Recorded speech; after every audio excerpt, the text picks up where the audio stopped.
So, rightfully so, part of me feels a little bit overwhelmed. I'm not exactly sure what I should be doing. Am I supposed to be baking for soldiers? Am I supposed to be doing this? Am I supposed to be raising money? Am I supposed to be praying? Am I supposed to be saying Tehillim? Am I supposed to be taking care of my family? Am I supposed to be doing what everyone is telling me? And I keep hearing all over and over this concept of Techuva. Ilana, you just have to be doing Techuva. But what is Techuva? What am I supposed to be doing? How can I help Israel? How can I help bring the Mashiach? How can anybody? And when you look at the whole entire population of Israel, you think to yourself, how in the world are we all going to do Techuva?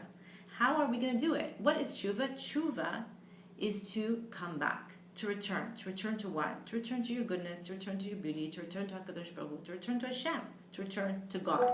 That is Techuva. The question is, how do we get there? Is it that we have to take our lives and totally turn it upside down, change everything, do everything all at once? Or is it something else? So I heard something that I thought was really beautiful. It really hit home, and really I connected to it. And it made me investigate into this week's parsha. In this week's parsha, Lechlecha, we have a scene where we have a war going on, similar to what's happening right now.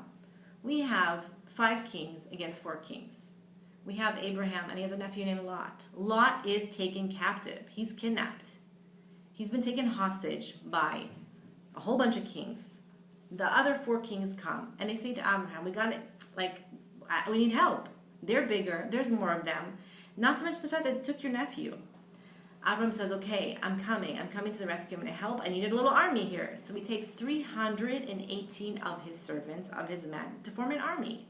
But what happens? This one's scared, this one can't come, this one's not feeling so good. One by one, they drop off. He's left with one. His right-hand man, his name is Eliezer. The word Eliezer, which is a name, it's words. What does it mean? Eli, my God, Ezer, helps. Abraham is only left with one thing, Eliezer. God will help me. God helps.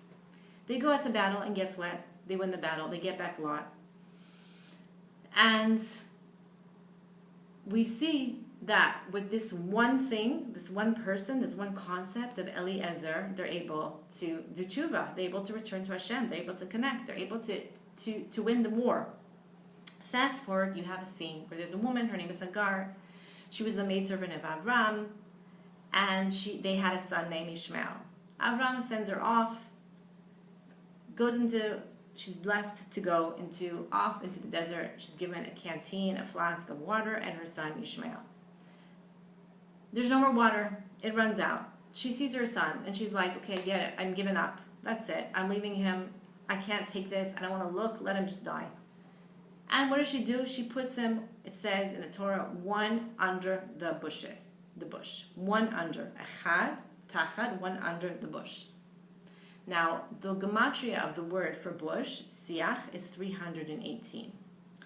The numerical value also for the word of Eliezer, God helps me, is 318. What's one under 318?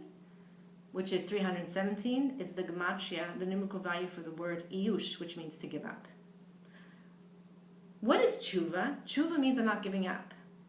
It doesn't mean that I have to change my whole entire world and change every single thing, and I have to go from extreme to being perfect. Tshuva means that I'm at the point where I feel like I can't do anything. I'm at the point where I'm about to give up, and you know what I do? I just do one little thing, 1/2 of a centimeter. Do one thing. I'm doing one thing, and I'm saying, Hashem, ozer li. Hashem, yazor. Hashem, Eli, ezer. Hashem is my help. That's tshuva.